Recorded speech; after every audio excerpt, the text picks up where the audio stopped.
नमस्कार दोस्तों, जैसा कि आप लोगों को पता है कि बकरी पालन में दलहनी भूसों का जो है बहुत बड़ा महत्व है।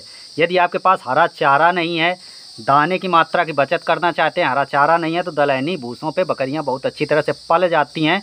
और गेहूं के भूसे से, पुआल के भूसे से बहुत ही बेनिफिशियल रहता है। बहुत ही बकरियों में अच्छी ग्रोथ देखने को मिलती है और फीडिंग कॉस्ट भी कम हो जाती है।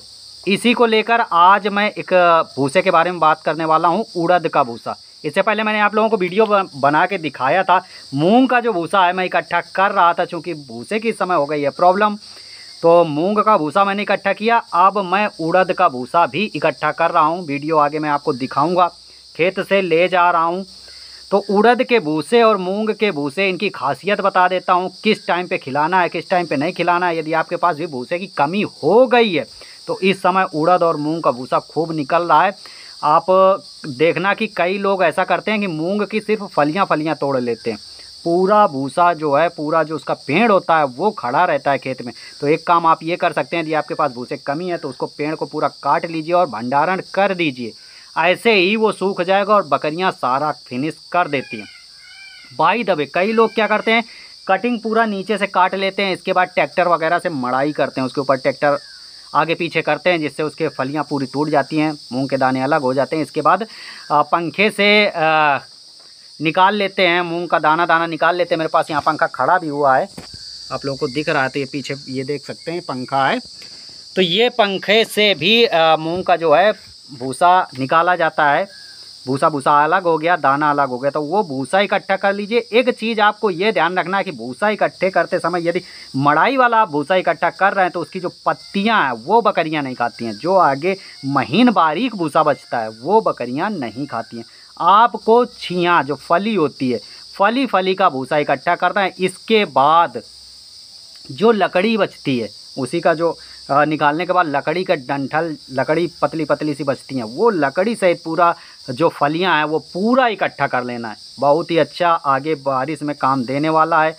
तो अब इसको आपको खिलाना कब नहीं है, तो एक चीज़ ये ध्यान रखिएगा कि मूंग का भूसा आप किसी भी वक्त खिला सकते हैं, लेकिन उड़द का भूसा की जो तासीर है वो होती है सर्द। इसको, यदि आपकी बकरी में अक्सर निमोनिया की शिकायत रहती है, बकरी को सर्दी जल्दी लग जाती है, या बकरियों को देने के बाद सर्दी जुकाम इस तरह से प्रतीत होता है, तो उड़द का भूसा उन बकरियों को नहीं देना है। एक चीज़ और ध्यान रखना है, उड़द मूंग का भूसा जो बकरियां दूध दे रही हैं उन बकरियों को नहीं देना है। यदि आपकी बकरी दूध दे रही है और आपने उड़द या मूंग का भूसा दिया तो दूध में काफ़ी इफेक्ट पड़ता है, ये देखने को मिलता है। बकरियां दूध कम कर देती हैं, तो जो दूध दे रही हैं बकरियां उनको नहीं देना है। बाकी सर्दियों के मौसम में कम दीजिए तो ठीक है, गर्मियों में या बारिश के समय में भी दे सकते हो, यदि आपके पास कोई विकल्प नहीं बच रहा है। क्योंकि हरा चारा आप भरपेट नहीं दे सकते बकरियों को। यदि हरे चारे पे भरपेट रखना चाहते हैं तो बकरियां दस्त करेंगी। आप देखना, हरा चारा जब आप उनको देते हैं, थोड़ी सी मात्रा में ज़्यादा खा लिया तो दस्त करेंगी। आप कितना भी उसको स्टोर करने के बाद दो, जैसा कि आप लोगों को पता है कि हरे चारे में 75% तक लगभग पानी रहता है। तो कई भाई लोग ऐसा करते हैं कि उसको एक दिन पहले काट लेते हैं, स्टोर कर लेते हैं, एक दो दिन बाद उसको खिलाते हैं, तो पानी की जो मात्रा है वो कम हो जाती है। चारा थोड़ा सूखा, ड्राई उसमें जाने लगता है, तो पानी की मात्रा कम हो जाती है। लेकिन प्रॉपर आप सोचें कि हरे चारे पे बकरी रख लेंगे बारिश के टाइम में या सर्दियों के टाइम में, तो रखना बहुत ही मुश्किल है, दस्त होने हैं। तो आपको कुछ ना कुछ सूखा भूसा देना पड़ेगा। तो ये बढ़िया विकल्प है, आप उड़द मूंग का डंडी सहित, जो डंडियाँ आती हैं उसके सहित भूसा भर लीजिएगा, बहुत अच्छा रिजल्ट देखने को मिलेगा। और दलहनी भूसों की ये खासियत होती है कि बकरियों को दाना नहीं देना पड़ता है, भरपूर मात्रा में उसमें दाना रहता है। तो उड़द मूंग का जो भूसा इकट्ठा करेंगे, उड़द मूंग के काफ़ी दाने उसमें रहते हैं।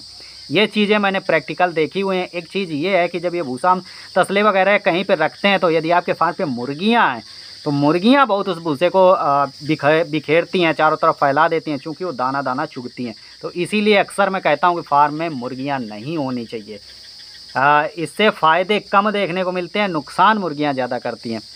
तो उड़द और मूंग के भूसे के बारे में बता दिया है कि इस तरह से स्टोर करिए और ये बकरियों को खिलाइए। चूँकि मेरे पास भी इस समय भूसे की कमी है, तो यही सारी चीज़ें खिला रहा हूँ। और वीडियो नहीं आ पा रहे हैं, इसका रीज़न सिर्फ एक है, आम का बगीचा इस समय भरपूर मात्रा में आम निकल रहा है। मैं आपको दिखा देता हूँ। आम की बिनाई की वजह से सारा चीज़ देखना पड़ रहा है, मैं नहीं वो कर पा रहा हूँ। ये देखिए पूरा आम ही रखा हुआ है, अभी बिन के लाया हूँ, ये आम ही रखा हुआ है, सारा दशहरी है। तो आप देख लीजिए, तो दशहरी के आम हैं, आम का बगीचा है मेरे पास, काफ़ी बड़ा बगीचा है। तो इसकी वजह से आम की पूरी सप्लाई जा रही है, मंडी करना पड़ता है यहाँ पे पूरा एक एक बीनना पड़ता है, बीनने के बाद मंडी ले जाना पड़ता है। तो मुझे मेरे पास बिल्कुल भी टाइम नहीं मिल रहा है। जैसे कल आंधी आ गई थी, आंधी में कम से कम 3-4 कुंटल अमिया आम गिरा, वो सारा चीज़ ले जाना मार्केट ये करना, तो इसलिए थोड़ा बकरियों में मैं कम ध्यान दे पा रहा हूँ। ये सारी चीज़ें चल रही हैं, इसलिए वीडियो नहीं आ पा रहे हैं। आम का सीज़न जैसे ही ख़त्म होता है फिर कंटिन्यू वीडियो करेंगे और आपको बकरियाँ दिखाने वाला हूँ। और थोड़ा डेवलपमेंट भी अब मैं करने की सोच रहा हूँ, जैसा कि बकरे अच्छे तैयार करना, बकरीद के लिए बकरे तैयार करना, ये सारी चीज़ें धीरे धीरे आपको डेवलपमेंट भी देखने को मिलेगा। जैसा कि नॉर्मल किसानों के पास आपको तगड़े हैवी वेट के बकरे देखने को नहीं मिलते हैं। ज़्यादातर आप देखेंगे तो जो बड़े बड़े फार्म हैं, जो एक्चुअल फार्म है, किसान नहीं हैं, किसानी नहीं करते हैं, फार्मिंग वैसे कर रहे हैं कि फार्म बना लिया कहीं सिटी के आसपास बना रहे हैं और प्रॉपर दाना उनको भरपूर दे रहे हैं, भराई पे कर रहे हैं, उनके ही बकरे तगड़े देखने को मिलते हैं। तो गांव घर में इस तरह से हम लोग कैसे बकरे तैयार करें, किस तरह से उनको खिलाई करना है, ये सारी चीज़ें जो है आगे डिटेल में जो है वीडियो बनाऊँगा और मैं आपको बकरे भी तैयार करके दिखाऊँगा। तो फिर कुछ ब्रीड लाते हैं अच्छी सी और एक्सपेरिमेंट चालू करते हैं, अच्छे तगड़े भारी भरकम जो है वज़न वाले बकरे कुछ तैयार करके देखते हैं, उनकी प्राइस क्या मिलेगा, कैसे बिकते हैं, सारी चीज़ें देखने को मिलेंगे। लेकिन अभी चूंकि काम मेरे पास बहुत है, इस वजह से वीडियो नहीं बन पा रहे हैं। तो चलते हैं दोस्तों।